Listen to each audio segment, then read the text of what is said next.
Listen to this. Happy birthday to Jay Leno, 61 years old today. Happy birthday, Jay.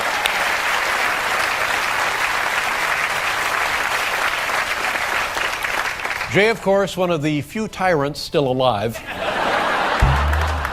And For years, Jay Leno smiled through countless interviews behind the Tonight Show desk, keeping celebrities at ease. But not every guest made his job easy. Some interviews dragged, awkward moments slipped in, and a few people tested his patience behind the scenes. Even if he seemed unfazed on camera, Leno noticed when a conversation fell flat or felt mismatched. So when he finally revealed the people he never wanted back on his show, who made that list, and what really happened in those moments? Trista Sutter. One of the most telling anecdotes about Jay Leno's discomfort with certain guests came from his own reflections on interviewing Trista Sutter, the inaugural lead of The Bachelorette. In interviews later in his career, Leno singled out this appearance as the epitome of an interview gone wrong, not because Sutter did anything scandalous, but because the context highlighted a deeper disconnect between guest and host. Leno admitted that during the conversation, he had never seen this stupid reality show and found himself uninterested in the subject matter, openly admitting his unfamiliarity with her background. The awkwardness of the situation was underlined by a post-interview interaction. When someone approached Leno for a photo afterward, he failed to recognize the very guest he had just interviewed until she provided her name. This moment, framed by Leno himself, underscores a rare lapse in host-guest engagement and is frequently cited in retrospective analyses of the most uncomfortable late-night moments. And touching on how to bring about more gratitude in those areas. But I think it's also about really in the bad times being grateful for those things too, because they really are the moments that teach us the lessons that we need to. Critically, this example also highlights the broader challenge talk show hosts face when booking personalities from outside their sphere of interest or expertise. Both audiences and hosts can struggle when the subject matter lacks resonance, resulting in conversations that feel superficial or strained. Leno's candid admission that the segment was essentially a nightmare offers rare insight into how even veteran interviewers can find certain guests difficult to engage with meaningfully. Rather than being a high-profile feud, this instance points to the larger phenomenon of mismatched expectations in televised conversations, and how such moments can reflect poorly on both host and guest when the chemistry simply isn't there. To viewers, it was just another awkward reality TV interview. To Leno, it was a reminder that not every guest fits. But what happens when the guest isn't just boring? What happens when they try to turn the table on the host? Enter Jimmy Kimmel. Jimmy Kimmel.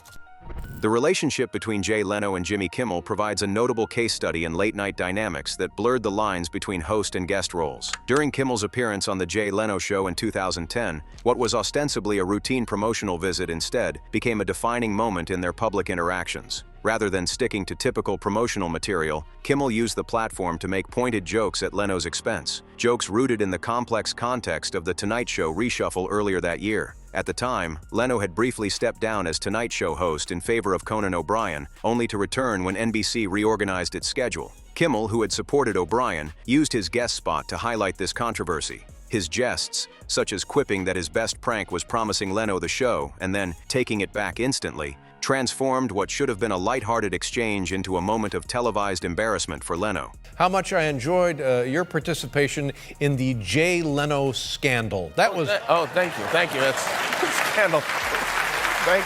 Leno later acknowledged that the segment was a misstep, not because he was offended, but because he allowed it to air unedited.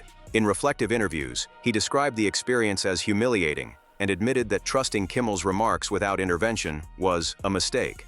Investigatively, this incident speaks to broader tensions within the late-night television ecosystem, where talk show hosts often navigate competition, camaraderie, and rivalry simultaneously. Kimmel's approach effectively weaponized the guest slot, disrupting the host's control and sparking years of commentary about professional respect and on-air boundaries. Viewed through the lens of television history, this exchange illustrates how a single guest appearance can encapsulate ongoing industry debates, audience expectations, and the fraught politics beneath the curated surface of late night. From a guest who turned the spotlight on him to a successor who challenged his legacy, the real question is, how far can a host go before the game becomes personal? Conan O'Brien. Although not a traditional guest in the sense of a one-off interview, the contentious interaction between Jay Leno and Conan O'Brien over the Tonight Show chair remains one of the most pivotal and consequential moments in late-night television history. In 2009, Leno stepped down after a long tenure to pass the prestigious role of host to O'Brien. However, when NBC executives proposed shifting Leno to a primetime slot and moving The Tonight Show to a later hour, O'Brien chose to walk away rather than accept what many saw as a demotion. This sequence of events triggered a media firestorm and had lasting repercussions on both personalities' careers and reputations. For many observers and industry peers, O'Brien's public critique, including humorous yet biting monologue remarks, painted Leno as the architect of a betrayal rather than a gracious predecessor. The Tonight Show conflict became shorthand for questions about loyalty, opportunity, and professional courtesy in a cutthroat industry. In response, O'Brien delivered monologues in which he acknowledged his lifelong dream of hosting The Tonight Show, only to add that dream could be dashed unless Jay Leno wants to do it too. Such remarks illustrate the emotional and professional stakes at play, and how late-night humor can double as pointed commentary on industry practices. Beyond the public statements, the dispute had significant consequences behind the scenes. It spurred widespread debate among fans and critics about network loyalty and the role of ratings versus legacy in determining career trajectories. Although both hosts moved on, O'Brien to other platforms and Leno to continued media ventures, the tension from this period has remained a touchstone in discussions about late night. Historically, this episode underscores how structural and contractual decisions can spill into public perception and interpersonal narrative, affecting how hosts are remembered long after their runs on television conclude. O'Brien tested Leno's control of The Tonight Show, but the scrutiny didn't stop there. Next, criticism came from a voice outside late night entirely: Howard Stern. Howard Stern, shock radio personality.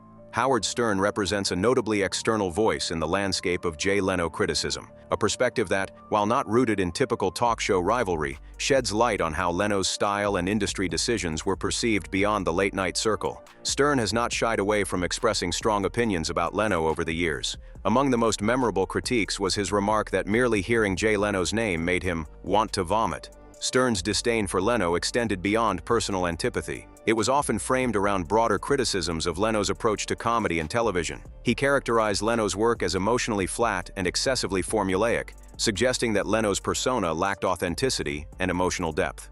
These remarks were less about isolated incidents and more about fundamental differences in comedic philosophy: Stern's raw, confrontational radio style versus Leno's mainstream, broadly appealing television persona. Oh, whoa. He's an idiot? Yeah. Brad is? Yeah. Wow. I don't have that experience with him. Now, aren't you the What same? happened to you? But Brad Gray is an idiot. it's that level of guy. Why don't you say that about Jay Leno? I like your spirit. The tension between Stern and Leno also intersects with specific career moments, such as when Leno offered a key role on The Tonight Show taping to Stern's colleague John Melendez without Stern's knowledge, which deepened the rift between the two. From an investigative standpoint, Stern's vocal criticism reveals how a television host's reputation can be shaped not just by peers within the same medium, but by influential figures across adjacent domains. His outspoken views contributed to a narrative about Leno that went beyond ratings and bookings and touched on perceptions of integrity, comedic originality, and professional conduct. Importantly, Stern's critiques also illustrate how celebrity opinions, particularly from outspoken personalities outside of network structures, can influence public discourse and shape broader attitudes toward a media figure's legacy. To some, Stern's remarks were colorful radio commentary. To Hall, they were a preview of the intensity that competition within late night could bring. Leno soon learned the stakes of facing rivalry from every angle. Arsenio Hall. The late-night rivalry between Jay Leno and Arsenio Hall represents one of the most vocal interpersonal tensions in television history, not because of a single interview, but due to sustained competitive friction during the early 1990s late-night wars. Hall, then host of The Arsenio Hall Show, publicly challenged Leno soon after Leno was announced as Johnny Carson's successor on The Tonight Show. In interviews, Hall dismissed the idea that he and Leno were friends, saying, "Jay Leno and I aren't friends," and positioning their competition in blunt, combative terms. He contrasted his own earned standing with Leno's, suggesting Leno didn't earn his spot in the same way, and even threatened metaphorically to kick Jay's ass. Fascinating upheaval going on. Jay Leno leaving the stage pretty reluctantly, I think, and I think pretty sad to be doing less it. reluctant this time. Than last time. Yeah, a conversation. Does it feel right to you that he's going? Doesn't feel right, but that's because he's my friend. Now, we know in the word show business, the word business is larger than the word show, right? If I owned NBC, I might do this. There's a changing demography going on. Even though you're number one at The Tonight Show, Your audience may be older. Maybe you aren't embracing social media. The world is changing. Investigative retrospectives on this rivalry reveal deeper undercurrents. Hall's comments were rooted not just in competitive positioning, but in a perception that Leno's rise had been facilitated by network decisions, rather than the traditional stand-up and guest hosting route that many of his peers endured. The resentment was compounded by Hall's claim that Leno disparaged him behind the scenes, and fueled rumors that Hall's show faced racial bias in bookings. Allegations Hall found deeply insulting and dismissive of the work he had ahead of him. Leno, for his part, downplayed the feud publicly, calling it silly, and noting that he hadn't responded in kind to Hall's barbs, emphasizing that he didn't hold personal animosity. Yet the sustained public nature of Hall's comments, including contrasting their careers and cultural impact, fueled a narrative of professional discord. From a broader perspective, this case illustrates how competition in high-profile media environments can manifest not in discrete clashes, but in ongoing public commentary, shaping reputations across decades and feeding viewer interest in the interpersonal dynamics beneath the glitz of late-night television. Hall's public feud showcased the intensity of competition in late night, but the scrutiny didn't end there. Next, Leno faced criticism from a one-time friend who knew the backstage mechanics all too well. Dennis Miller. Dennis Miller's relationship with Jay Leno evolved from camaraderie to pointed criticism, reflecting broader tensions within the late-night comedy world.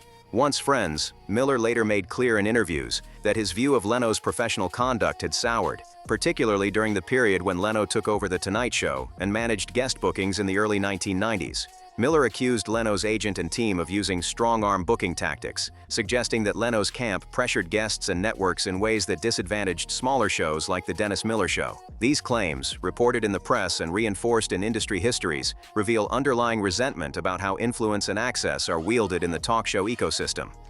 He's a great musician, too. Good musician, good musician. Really All right, my first guest, terrific comedian, Emmy-winning show Dennis Miller Live starts its new season tomorrow night on HBO. Please welcome the one, the only, Dennis Miller!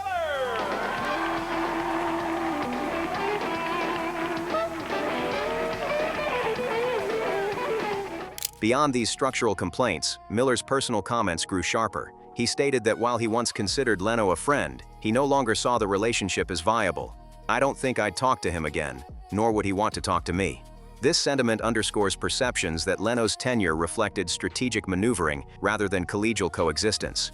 Miller's critique goes beyond personal grievances, emphasizing professional norms around respectful booking and fairness in media. By contrasting Leno's methods with those of hosts he deemed classy, Miller highlights broader industry concerns about ethics, access, and the exercise of power in late-night television. Miller's critiques exposed backstage tensions among peers, but the story doesn't end there. Next, Leno faced sharp criticism from a prominent voice outside late night entirely: Rosie O'Donnell.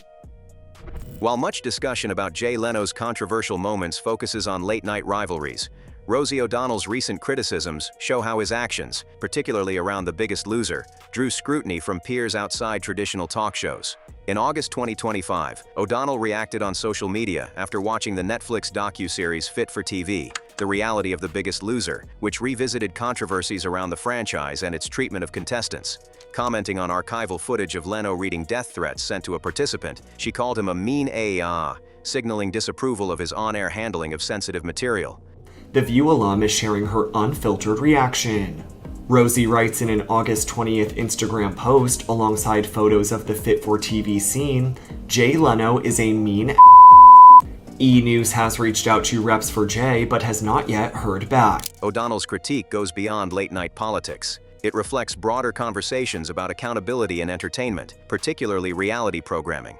Her pointed language underscores that, for some observers, Leno's editorial choices and tone during that era remain contentious. Notably, O'Donnell is not typically involved in late-night feuds. Her career spans daytime talk, Broadway, and advocacy work, which makes her critique of Leno, a host known for broad mainstream appeal, especially striking. Her comments highlight how a host's legacy can be re-examined through modern perspectives on representation, sensitivity, and treatment of vulnerable participants, demonstrating that even figures outside the late-night circuit can influence public discourse on past media practices. Leno embraced the spotlight and welcomed countless guests, but not everyone lived up to the chemistry expected on The Tonight Show.